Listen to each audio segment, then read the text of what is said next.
हम लर्न कर रहे हैं डिसॉल्यूशन ऑफ फर्म। क्या हो रहा है? फर्म का समापन। समापन का मतलब क्या? एक फर्म जो बिजनेस करती थी, 2 या 3 पार्टनर्स थे, उन्होंने अब डिसाइड किया कि हम बिजनेस नहीं करेंगे। तो 3-4 चीज़ें एक साथ होती हैं। पहला, बिजनेस ट्रांजैक्शन करना बंद, नए ट्रांजैक्शन हम बिल्कुल नहीं करते। अब पहले से जो असेट्स हैं उनको हम सेल कर देते हैं। सेल कर पाए तो ठीक है, नहीं सेल हो रहा है तो किसी पार्टनर को दे देते हैं कि भाई आप रख लो। इसी तरह जो पैसा आता है वो हम लायबिलिटीज़ को दे देते हैं, जो आउटसाइडर्स हैं उनको रीपे कर देते हैं। सब बाहर वालों को निपटाने के बाद जो पैसा बचेगा वो किसका होगा? पार्टनर्स का होगा। ये सारा प्रोसेस कहलाता है डिसॉल्यूशन प्रोसेस। नया काम हम नहीं करते। अब ये तो हो गया रियल ग्राउंड पे। अकाउंट्स में क्या होता है? अकाउंट्स में अकाउंट बने हुए होते हैं, तो जो हम बने हुए अकाउंट है ना उनको क्लोज करते हैं। आप समझिए, एज एन अकाउंटेंट फर्म के समापन पे आपका काम क्या है कि जो अकाउंट्स खुले हुए हैं, देखिए जनरल होता है, लेजर होता है, और वहाँ से होते हुए बैलेंस शीट बनती है। तो बैलेंस शीट आपको बताती है कि कौन से अकाउंट आपके पास हैं, तो आपको धीरे धीरे करके ग्रेजुअली उनको क्लोज करना है। चलिए, the following balance sheet states the position of messrs A and B. States मतलब बताती है। ये जो बैलेंस शीट है ये आपकी फाइनेंशियल पोजीशन बताती है, किसकी? ए और बी की, ऑन 31 मार्च 2010। ठीक है। ऑन विच डेट, इस तारीख को, दे डिसाइड, तय किया, to give up the business and wind up their affairs. इन्होंने कहा जैसे अपन गिव अप करते हैं ना, रहने दे यार, बस हो गया बस। तो इन्होंने गिव अप कर दिया और कहा कि वाइंड अप मतलब बंद करेंगे, अफेयर्स मतलब ट्रांजैक्शन जो चलते हैं उनको बंद करेंगे। इनके पास यहाँ स्टॉक है, बुक डेट। बुक डेट आप जानते हैं कि डेटर्स होता है। Furniture, machine and plant, profit and loss. अब आप देखेंगे कि ये असेट साइड है और असेट साइड में प्रॉफिट एंड लॉस दिखाई दे रहा है। तो ये आप जानते हैं कि असेट तो है नहीं, ठीक है। सब चीज़ों की तरह इसका भी डीआर नेचर है। और P&L अकाउंट में डेबिट होने का मतलब होता है लॉस होना, ठीक है। सच बताऊं, उन्होंने क्या किया होगा? इन्होंने कभी अपना P&L अकाउंट बनाया होगा, कहानी बता रहा हूँ। इनका इस तरफ मान लीजिए जो एक्सपेंस होता है, मान लो रहा वो 20,000, और जो क्रेडिट साइड पे इनकम होती है वो मानो रही 16,600। ओके, तो अब डीआर ज़्यादा है, सीआर कम है, तो 3,400 है। अब ये क्या है? लॉस है। तो अकाउंटेंट को क्या करना चाहिए था कि ये जो लॉस है वो पार्टनर्स में डिस्ट्रीब्यूट कर देना चाहिए था। जैसे ए और बी नाम है, और अगर रेशो नहीं भी दे रखी तो आधा आधा मान लेता, इक्वल शेयरिंग मान लेता। कुल मिला के जो लॉस है उसे पार्टनर्स कैपिटल में ट्रांसफ़र करता। लेकिन उस अकाउंटेंट ने क्या किया होगा? उसने यहाँ पे 3,400 रुपये का गैप तो लिखा, लेकिन यहाँ लिख दिया बाय बैलेंस सीडी। अब आप देखो उसने क्या किया, डीआर साइड में से सीआर साइड हटा के ये लिख दिया बैलेंस सीडी। तो इसे अपन क्या रीड करते हैं? DR nature. और एक तरह से इसने इसे बैलेंस शीट में पहुंचा दिया। जो लॉस पार्टनर्स में जाना चाहिए था वो इन्होंने, अकाउंटेंट ने बैलेंस शीट में पहुंचा दिया। तो मैं आपको एक्सप्लेन करना चाह रहा था कि ये प्रॉफिट एंड लॉस यहाँ कहाँ से आता है। ओके, इसी तरह से यहाँ क्रेडिटर्स हैं। तो यहाँ पे जितनी भी चीज़ें हैं लायबिलिटी साइड में, उन सब का क्रेडिट नेचर है। क्रेडिटर्स हैं, इनके पास रिजर्व्स भी हैं, ठीक है। तो एक यहाँ थोड़ी तकलीफ है, तो यहाँ थोड़ा सा इनके पास प्रॉफिट भी पड़ा है। एस कैपिटल और बीस कैपिटल गिवन है। नीचे कहता है the book debt were collected at a cost of 7.5%। जो ये थे इनसे हमने कलेक्शन किया। कलेक्शन में देखो हमने इनके पीछे आदमी लगाया या बार बार कॉल किए, तो 7.5% हमारा खर्च हो गया। तो जैसे 10%, 12,000 का 10%, 1200 भी हमारा खर्च नहीं हुआ, 12,000 का 7.5%। अब सर कैसे निकालेंगे हम? 7.5 बेटा 100 लिखा, इसकी पॉइंट हटा के 0 लगा दो, 1 2 3 1 2 3, तो आपके 900 रुपये खर्च हो गए बेटा। यानी आप 12,000 रुपये वसूल करने गए, 900 आपके खर्च हो गए और 11,100 रुपये आपके वसूल हुए। सुनते रहो। Stock was sold for 6,000। Stock यहाँ था 7,000 कुछ का, हम 6,000 में बेच पाए। मशीन एंड प्लांट हम 1,400 में बेच पाए और फर्नीचर 500। तो ठीक है, इन्होंने ये नहीं बताया कि क्रेडिटर्स का क्या हुआ। असेट का तो इन्होंने बता दिया कि सर इन्होंने P&L के बारे में तो बोला ही नहीं। तो मैं फिर कहता हूँ P&L कोई एक्चुअल असेट नहीं था, ये फिक्टिशियस असेट्स था। तो इसको कोई सेल वेल होने से कुछ पैसा वैसा नहीं आना है, ये तो केवल इसके टेक्निकल नेचर की वजह से यहाँ लिखा हुआ है, बाकी ये कोई असेट नहीं है। कि चलो सर अब हम क्या करें। देखो आपसे कहा है जनरल एंट्रीज पास करो, आप बिल्कुल फिक्स सीक्वेंस पकड़ लो, इधर उधर दाएं बाएं जाने की ज़रूरत नहीं है। सबसे पहले आप क्या करना सॉरी थोड़ा गला खराब है। सबसे पहले आप अपना असेट ट्रांसफ़र करना। ओके कि सर कैसे करें। देख असेट होता है DR कि हाँ सर, तो जो स्टॉक है ना उसको अपन करेंगे CR कि सर DR होता है ना। अरे हाँ DR होता है, इसीलिए तो उसको CR करेंगे। बुक डेट DR होता है, तो बुक डेट को भी आप CR कीजिए। फर्नीचर DR होता है, तो आप फर्नीचर को भी CR कीजिए।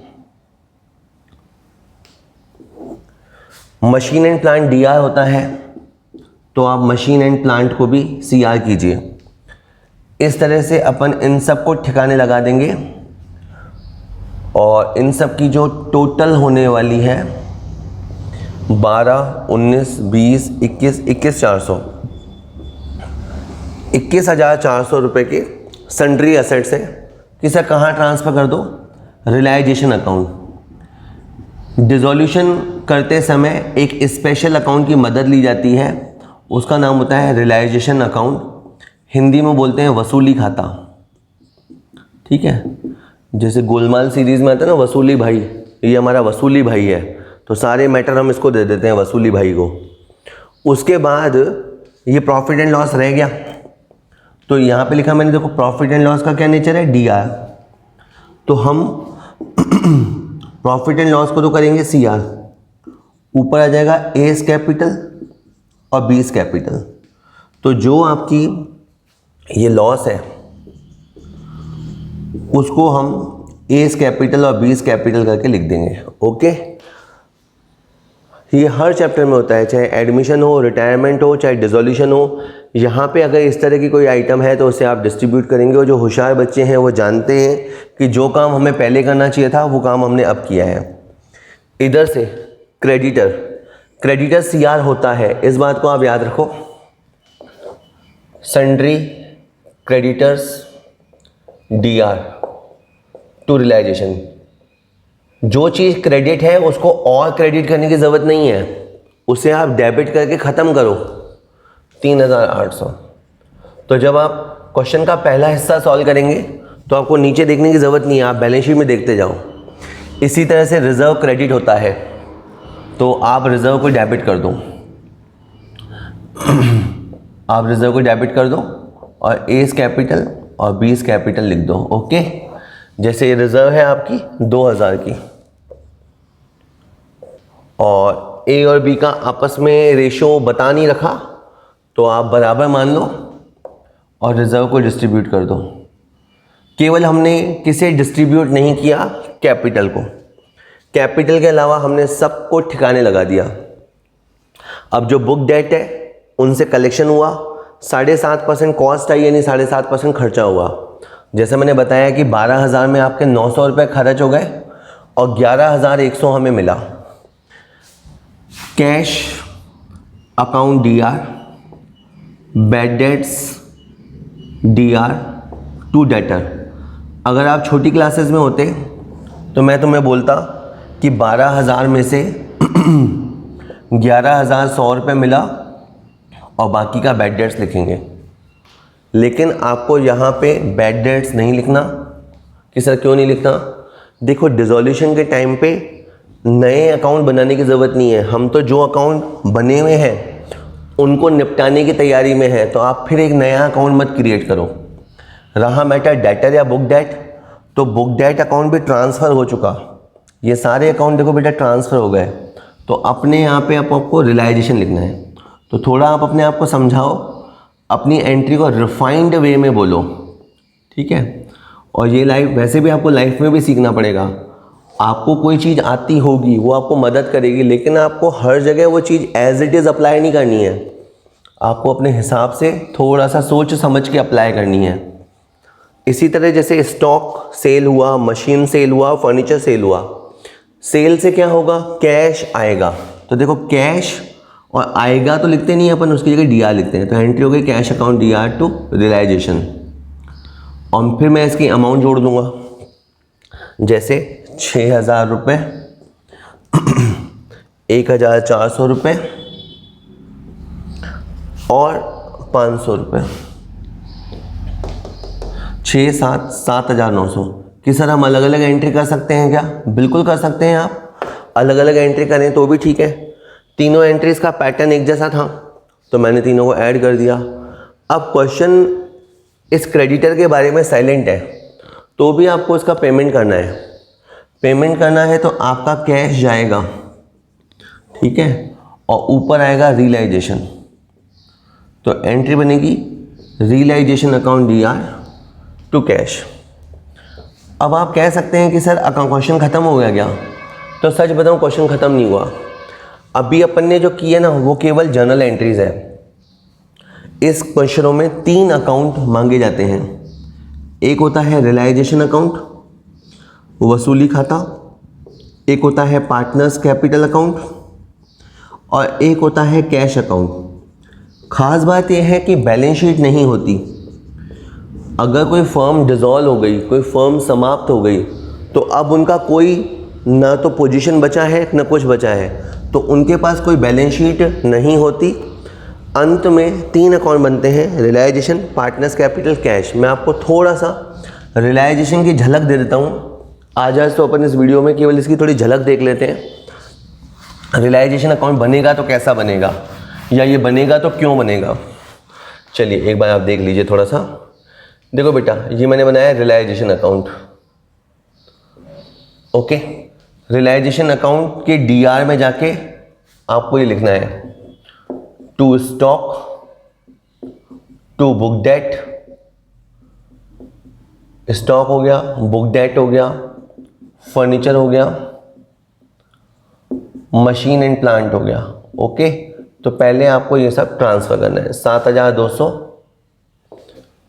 12,400 और 1,800। तो आपने ये एंट्री पोस्ट कर दी। दूसरी एंट्री A-B-to-P&L, ये एंट्री रियलाइजेशन में नहीं जाएगी।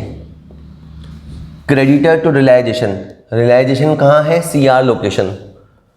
तो आप CR लोकेशन पे जाके लिखेंगे बाय क्रेडिटर्स। $3,800। इसके बाद एंट्री है रिजर्व टू AB। इस एंट्री में रियलाइजेशन नहीं है। Cash to realisation, realisation CR side में है, तो आपको लिखना है बाय कैश।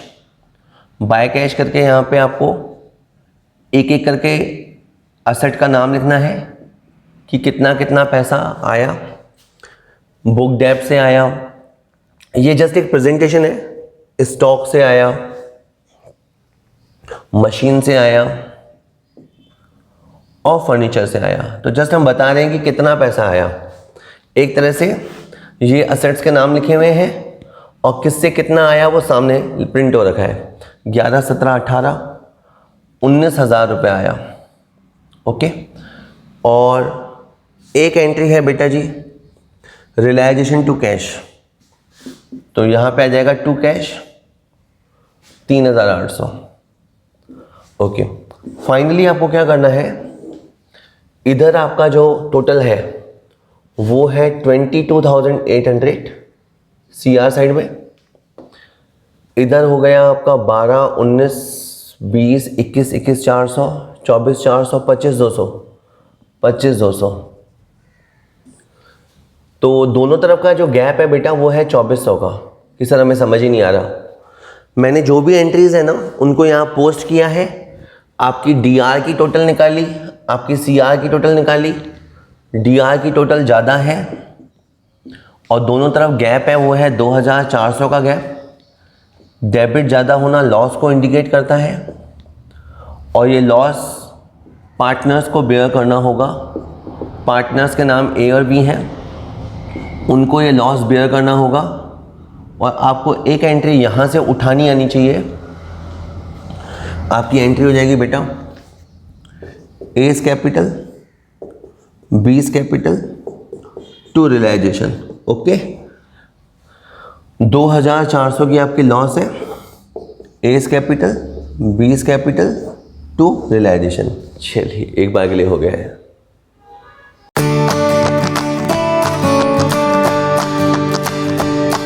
डिसॉल्यूशन, एक क्वेश्चन और क्या करना है। मेन सबसे पहले ट्रांसफर करना होता है चीज़ों को। क्वेश्चन देखेंगे, Ram Shyam and Ghanshyam sharing profits in the proportion of 3:1। 3 partners होते थे। Agreed upon the dissolution of the partnership, वो लोग अग्री हुए, यानी ये कोई मनमानी बात नहीं है कि एक ने कहा और बाकी लोग, इनकी सबने कंसेंट मिलाई, आपस में सहमति हुई कि अब हमें फर्म का बिजनेस बंद कर देना चाहिए। ठीक है।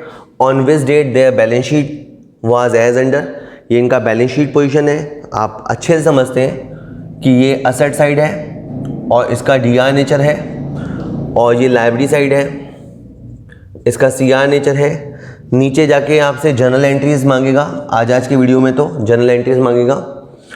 तो एक काम तो मैं वैसे नीचे पढ़े बगैर कर सकता हूँ कि जैसे मशीनरी है और मशीन डीआर है, तो बेटा मुझे क्या करना है, मशीन जो डीआर हो रखी है उसे सीआर करेंगे। स्टॉक डीआर होता है, देखो मैं ऐसा भी बोल सकता हूँ स्टॉक को क्रेडिट करेंगे, लेकिन मैं चाहता हूँ कि आप पूरी लाइन बोलेंगे स्टॉक डेबिट होता है लेकिन अब हम उसे क्रेडिट करेंगे। इन्वेस्टमेंट डीआर होता है पर अब हम उसे क्रेडिट करेंगे। इन सब का क्या अंत समय आ गया है, जैसे इंसान का अंत समय आता है ना, अपना तो नहीं आया है पर इनका आ गया है। जॉइंट लाइफ पॉलिसी है, इसका डीआर नेचर है, इसको आप सीआर कर दो। ठीक है। डेटर से, डेटर डीआर होता है, डेटर को सीआर कर दो। इसके अलावा घनश्याम कैपिटल दे रखा है, बैंक बैलेंस दे रखा है और रिजर्व दे रखा है। इन 3 चीज़ों को मैंने नहीं छेड़ा। जो आपको यहाँ पे दिखाई दे रहा है ना, जैसे 40 या 500, this is known as book value. तो कभी आपसे थ्योरी क्वेश्चन पूछा जाएगा कि रियलाइजेशन अकाउंट में ट्रांसफ़र किया जाता है असेट्स को किस वैल्यू पे, मार्केट वैल्यू पे, बुक वैल्यू पे, सेलिंग वैल्यू पे। तो बुक वैल्यू, ये जो बुक वैल्यू लिखी होती हैं उन वैल्यूज़ पे हम उसे ट्रांसफ़र कर देते हैं। एक्चुअली जितना दिख रहा है उतना ही तो हटाओगे कि सर ये आपने पॉलिसी को भी बांट दिया। बिल्कुल मैंने बांट किया, मतलब पॉलिसी को भी ट्रांसफ़र कर दिया, as like any other assets हमने इसे भी ट्रांसफ़र कर दिया। और डेटर तो सर 8700 है ना, नहीं बेटा डेटर ये है 9300। हमें डाउट है, हमें 600 मिलने पे डाउट ज़रूर है, बट इट डजेंट मीन कि हमारे डेटर 8700 के रह गए। किस सर पे क्या करेंगे, अरे जोड़ना है यार, 40, 47, 67, 81, 90, 90,000 और 1100, 1600 और 500 और है 2100, 2180, 92,180।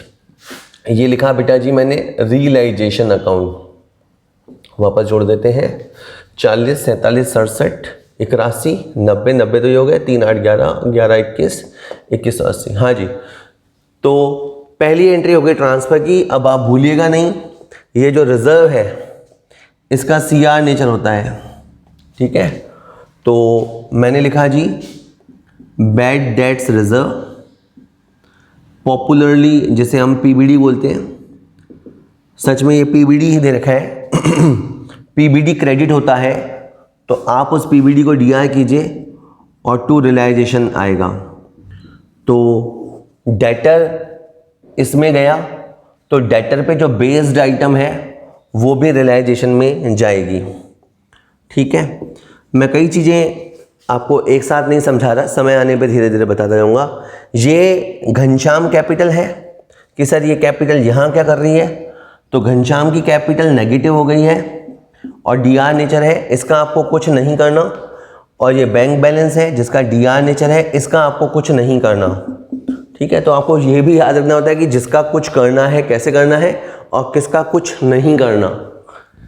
अच्छा, राम कैपिटल श्याम कैपिटल का CR नेचर होता है कुछ नहीं करना।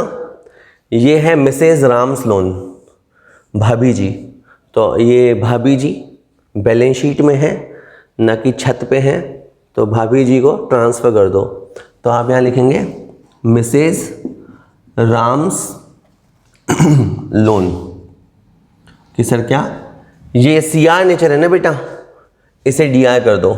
ये क्रेडिटर है ना, इनको भी आप DR कर दो। हमें तो कोई भेदभाव करना नहीं है, ठीक है। हमारे लिए क्रेडिटर भी आउटसाइडर है और भाभी जी भी आउटसाइडर है। राम श्याम और घनश्याम घर के लोग हैं, बाकी सब बाहर के लोग हैं। अब ये दो तो ट्रांसफ़र होंगे, इसमें तो आपको कोई किंतु परंतु नहीं लगेगा। ओके ये 10,000 है और 18,500 है। अब यहाँ के बाद कुछ लोग इसको लेके प्रॉब्लम करते हैं, लाइफ पॉलिसी फंड। कुछ लोग कहते हैं ये फंड है और इसे पार्टनर्स में डिस्ट्रीब्यूट करो। ये इन्वेस्टमेंट फ्लक्चुएशन फंड है नीचे वाला, इसे भी पार्टनर्स में डिस्ट्रीब्यूट करो। देखिए ये लाइफ पॉलिसी फंड किस पे बेस्ड आइटम है, इस पे। इधर जॉइंट लाइफ पॉलिसी है और ये लाइफ पॉलिसी फंड है। इसी तरह ये इन्वेस्टमेंट है और ये इन्वेस्टमेंट फ्लक्चुएशन फंड है। तो आप एक रूल ये बना लीजिए कि इस पॉलिसी को हमने रियलाइजेशन में डाला, तो इस पॉलिसी पर जो फंड है या इस पॉलिसी की रक्षा हेतु जो फंड है उसे भी हम रियलाइजेशन में डालेंगे। इस इन्वेस्टमेंट को हमने रियलाइजेशन में डाला तो इस फ्लक्चुएशन फंड को भी हम रियलाइजेशन में डालेंगे। अब आप कंफ्यूज मत हो, ये दोनों CR हो रखे हैं। मैंने लिखा life policy fund debit, investment fluctuation fund debit to realisation. जी हाँ, मैं दावे से कहता हूं कि आपको इसे पार्टनर्स कैपिटल में डालने की ज़रूरत नहीं है, आप इसे रियलाइजेशन में डालिए। लेकिन मैं आपको एक बात बताना चाहता हूं कि ये लायबिलिटीज़ नहीं है। लाइफ पॉलिसी फंड हमने बना रखा है लेकिन ये हमें पैसा किसी को देना नहीं है। इन्वेस्टमेंट फ्लक्चुएशन फंड हमने बना रखा है लेकिन ये पैसा हमें किसी को देना नहीं है। आगे, the life policy is surrendered for 12,000। इसके बाद हमने असेट को निपटाना शुरू किया। फर्म के समापन में होता क्या है कि असेट्स को बेचा जाता है। तो हमने पॉलिसी ले जाके बीमा कंपनी को कहा कि साहब हमारी फर्म हम बंद कर रहे हैं, आप ये पॉलिसी रखो, हमारे पैसे दे दो। तो उन्होंने आपको केवल 12,000 दिए। आपके हिसाब से तो 14,000 मिलने चाहिए थे, पर उन्होंने केवल 12,000 दिए। तो कैश आया, ठीक है, cash account DR to realisation account. वैसे भी जब फर्म किसी का समापन होता है ना, तो अक्सर देखा गया है कि चीज़ों को औने पौने भाव पे बेचना पड़ता है, ठीक है। ये भी एक आपस में विरोधाभासी चीज़ है कि जब कोई आदमी टॉप पे होता है तो वो अपना बिजनेस बेचेगा क्यों? मतलब टॉप पे होते हो तब आप अपना बिजनेस बेचते हो तो अच्छा पैसा मिलता है, पर तब आप अपना बिजनेस बेचोगे क्यों? और जब आपके बुरे दिन आते हैं और अब आप बिजनेस बेचते हो तो फिर अच्छा पैसा नहीं मिलता। खैर, कैश टू रियलाइजेशन कि सर पॉलिसी नहीं लिखना, नहीं लिखना, आपको पॉलिसी वगैरह ये बातें नरेशन में लिखनी है। नरेशन तो हम लिख लेंगे। अच्छा, मैंने इसको निपटा दिया, एक बार ऐसे ही राइट लगा दिया। नेक्स्ट है the investment are taken over by Ram. सोचो, हमने इस इन्वेस्टमेंट को बेचने की कोशिश की और मान लो बेचा होता तो कैश आता और नीचे हम लिखते हैं रियलाइजेशन। इन्वेस्टमेंट तो लिख नहीं सकते, तो अगर बाय द वे हमने सेल किया होता तो एंट्री होती कैश टू रियलाइजेशन। लेकिन शायद ये सेल नहीं हो पा रहे होंगे या शायद राम ने कहा होगा कि मुझे दे दो, तो यहाँ पे आप कैश नहीं लिखेंगे, अब आप राम लिखेंगे। एंट्री हो गई राम्स कैपिटल टू रियलाइजेशन। 17,500 रुपये में इन्वेस्टमेंट को राम ने ले लिया। तो रियल कॉन्सेप्ट क्या है कि राम की कैपिटल में से पैसे काटेंगे, इसलिए राम को DR किया। रियल कॉन्सेप्ट और आपको ऐसे नहीं समझना तो आप बोल दो कि राम को इन्वेस्टमेंट मिले, राम है पाने वाला, Ram is the receiver, receiver को कर दो DR। आप ऐसा भी कर लो, कोई दिक्कत नहीं है। चलिए, Ram agrees to discharge his wife loan. Ram ने कहा कि मैं अपनी पत्नी का ऋण चुका दूंगा। सोचो, ये भाभी जी हमारे ऑफिस में आई होती और हमसे आके पैसे मांगे होते और मैंने इसको पैसे दिए होते, ठीक है, पैसा लिया है तो चुकाना पड़ेगा। तो entry realisation account DR to cash, ऐसे करके हमने 10,000 से एंट्री करी होती। अगर हमने उसे कैश दिया होता, लेकिन हमने कैश नहीं दिया, उसके पैसे कौन देगा? राम देगा। तो आप देखिए, जहाँ कैश आ रहा है ना, वहाँ मैंने कैपिटल डाल दिया कि सर हमें समझ नहीं आ रहा। कोई बात नहीं, आ जाएगा धीरे धीरे समझ में, अपने को कोई जल्दी तो है नहीं, आराम से समझो। Realisation account DR to Ram's capital. Next, Shyam take over all the stock at 7,000। Shyam ने सारा स्टॉक ले लिया। सपोज हमने स्टॉक बेचा होता, हमने स्टॉक बेचा होता तो कैश आया होता, एंट्री होती cash to realisation, cash to realisation, ये एंट्री होती अगर हमने बेचा होता तो। अब हमें बेचने तो दिया नहीं, श्याम ने कहा मैं ले रहा हूँ, ठीक है। कई बार क्या होता है, फर्म डिसॉल्व करते हैं, उसके बाद ये लोग अपना अलग अलग बिजनेस करते हैं। तो श्याम ने कहा होगा कि स्टॉक किसी को बेचने की ज़रूरत नहीं है, मुझे दे देना। तो श्याम रिसीवर है, श्याम रिसीवर है, ये सोच के अपन श्याम को DR कर देते हैं। वैसे रियल रीज़न ये है कि अब ये पैसा जो 7,000 है वो हम श्याम के अकाउंट में से काटेंगे, because Shyam is receiving something, तो 7,000 हम उसके अकाउंट में से काटेंगे। Next, and debtor amounting to 5,000 at 4,000। अच्छा, दो बातें लिखी हुई है। श्याम ने एक तो पूरा स्टॉक ले लिया और थोड़े से डेटर्स ले लिए। ध्यान दीजिएगा, श्याम ने पूरा स्टॉक ले लिया और थोड़े से उसने डेटर ले लिए 4,000 में, तो 11,000 रुपये।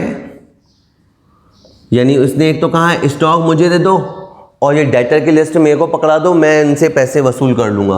अब आप गौर कीजिए, आपके जो डेटर है वो 9,300 के हैं। डेटर का मतलब क्या होता है? बहुत सारे लोग हैं, इसमें से जो 5,000 के डेटर्स हैं उनसे तो जो वसूली है वो श्याम करेगा और बाकी डेटर से हम वसूली करेंगे। कि सर ये कहाँ लिखा हुआ है? देखो, डेटर 9,300 है, ये बात तो बैलेंस शीट में लिखी हुई है। और श्याम ने जो डेटर्स 5,000 के थे उनको 4,000 में लिया। कहने का मतलब है कुछ डेटर्स से तो वसूली श्याम करेगा और बाकी डेटर्स से हम वसूली करेंगे। इसके बाद ये लिखा है कि मशीन इज सोल्ड, मशीन को बेचा गया तो कैश आएगा। अब ये आपको आसान लगेगा, ये भी इंटरेस्टिंग चीज़ है कि पहले क्या है, हर चीज़ अपने को मुश्किल लगती है फिर जब अपन ज़्यादा मुश्किल चीज़ें देखते हैं, जब हम ज़्यादा मुश्किल चीज़ें देखते हैं तो फिर कम वाली बाकी चीज़ें फिर कम मुश्किल लगते हैं। इसीलिए अपने ट्रू पोटेंशियल को पता करने के लिए हमें ज़्यादा से ज़्यादा चीज़ें करनी चाहिए और फिर बहुत सारी चीज़ें हमें ऑटोमेटिक आसान लगने लग जाती है। अब जैसे यही एंट्री देख लो, मशीन सेल, हाँ तो कैश टू रियलाइजेशन हो गया, क्योंकि इससे टफ एंट्री थोड़ी तुमने यहाँ देख ली ना, तो अब तुम्हें ये एंट्री ईजी लग रही है। इसी तरह से लिखा है द रिमेनिंग डेटर्स, रिमेनिंग मतलब बचे हुए डेटर्स से 50% मिला। मैं फिर कहना चाहता हूँ, कुछ डेटर्स तो श्याम के पास चले गए, यानी उनसे श्याम वसूली करेगा, और जो बचे हुए डेटर्स हैं उनसे 50% वसूली हुई। 4300 के सामने 2150 रुपया आया, तो आया तो आपको एंट्री करनी है cash account DR to realisation, cash account DR to realisation, ठीक है। और आपको केवल 2150 की एंट्री करनी है, बैड डेट्स की एंट्री नहीं करनी। इसके बाद लिखा है एक्सपेंसेस ऑफ रियलाइजेशन 600, 600 रुपये आपका खर्च हो गया, तो आपका कैश गया, ऊपर आ जाएगा रियलाइजेशन। तो बड़े मज़े से आने लगेगा रियलाइजेशन टू कैश, और ये एंट्री बेटा जी हो जाएगी 600 रुपये से। इसके बाद आप क्वेश्चन में ये देखो कि question is silent about creditors, ठीक है। तो आपको ये पैसा दे के आना है, खाना मत, खाने देंगे भी नहीं वो लोग, आपको पैसे दे के आने हैं। तो कैश गया, ऊपर आ जाएगा रियलाइजेशन, तो एंट्री बनेगी बेटा जी रियलाइजेशन टू कैश, और ये एंट्री आपकी बन जाएगी 18,500 से। कि सर हमें कुछ खास समझ नहीं आया, मैं जल्दी से 5 मिनट का समअप करता हूँ। डिसॉल्यूशन के क्वेश्चनों में फर्म अपना बिजनेस बंद करेगी, हम अकाउंटेंट होने के नाते हमारे पास जो अकाउंट्स खुले हुए हैं, ओपनड अकाउंट्स हैं, उनको क्लोज करेंगे। मशीन अकाउंट डेबिट साइड पे ओपन होता है, आप जानते हैं। Machine credit, stock credit, investment credit, policy credit, debtors credit, ये सबको आप क्रेडिट करते हुए वसूली भाई के पास पहुंचाएंगे, वसूली भाई खाता। उसके बाद याद ये रखना है कि जो बैड डेट्स रिजर्व है उसका CR नेचर है, तो उसको आप डेबिट करेंगे, यानी इस अकाउंट को भी अपने क्लोज किया है on the reverse side. Bank balance को क्लोज नहीं करते और घनश्याम कैपिटल को क्लोज नहीं करते, बल्कि ये अकाउंट अलग से बनाए जाते हैं। जब अपन एक दो वीडियोस के बाद जब अकाउंट्स बनाएंगे तो हम ये देखेंगे कि इनके सेपरेट अकाउंट बनते हैं, बैंक के और कैपिटल के। इधर से क्रेडिटर भाभी जी, ये आउटसाइडर है, CR नेचर है, इनको डेबिट करेंगे, ठीक है। इसी तरह से लाइफ पॉलिसी फंड जो है ये इस जॉइंट लाइफ पॉलिसी पे बेस्ड है। अगर देखा जाए तो इन्होंने 14,000 की असेट बना रखी थी और उतने ही अमाउंट का इन्होंने फंड बना रखा था, तो हम दोनों अकाउंटों को एक जगह ट्रांसफ़र करेंगे, तो ये फंड भी रियलाइजेशन में जाएगा। इसी तरह से इन्वेस्टमेंट के सामने इन्होंने फंड बना रखा था, फ्लक्चुएशन फंड, वो भी हम रियलाइजेशन में ट्रांसफ़र करेंगे, ओके। इसके बाद एक एक करके असेट्स को उन्होंने बेचा, जैसे पॉलिसी सरेंडर करी, मशीन बेची, डेटर से वसूली करी, तो कैश आएगा। तो आपको एंट्री करनी है कैश टू रियलाइजेशन, ओके। और अगर कभी ऐसा हो जाए कि कोई असेट पार्टनर ले ले, तो जो रिसीवर पार्टनर है उसको DR करना हो, रिसीवर पार्टनर को DR करना। एक ने कहा मैं स्टॉक लूँगा, एक ने कहा मैं डेटर लूँगा, रिसीवर पार्टनर को DR करना। और एक जगह एक पार्टनर ने कहा कि वो अपनी पत्नी के पैसे चुका देगा, तो वो हो गया पे करने वाला, गिवर, तो आप गिवर पार्टनर को CR करना। एंट्री बनाने के लिए ये तरीका भी लगा सकते हो, अगर बाय द वे हम पैसे देते तो एंट्री होती है रियलाइजेशन टू कैश। अब हमने तो दिए नहीं, कि हमने क्यों नहीं दिए, क्योंकि पैसे राम दे रहा है, तो आप इस तरह से एंट्री बनाना, ठीक है। तो एंट्रीज बड़ी आसान होती है। इस वीडियो में इतना ही।